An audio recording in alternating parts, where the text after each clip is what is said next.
Səni incidən də bir gün incidiləcək. Haqqıma girənlərdən haqqın çıxacaq.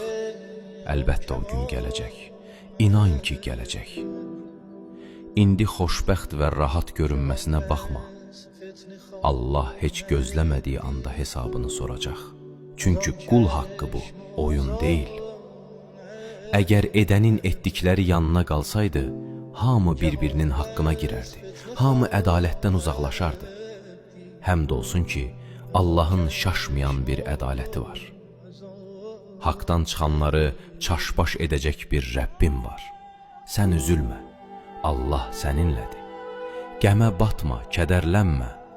Vallah, edən bir gün mütləq tapacaq. Sən heç üzülmə.